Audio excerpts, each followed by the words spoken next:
if I want to triage a static analysis finding, I can just select one from the All Issues tab, like this cross-site scripting issue here. Now I can view the location of the vulnerability, so what file and line number. I can look at the source. This is where data enters the application. The sink, this is where data leaves the application. And I can also view the call trace.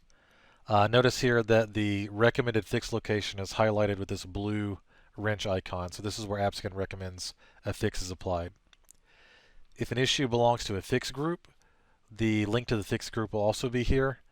And also, if the scan originated from a code repository like GitHub, I can click this link and go directly to the repository, directly to the line of code that has the vulnerability, so I can get some further context to aid in my triage.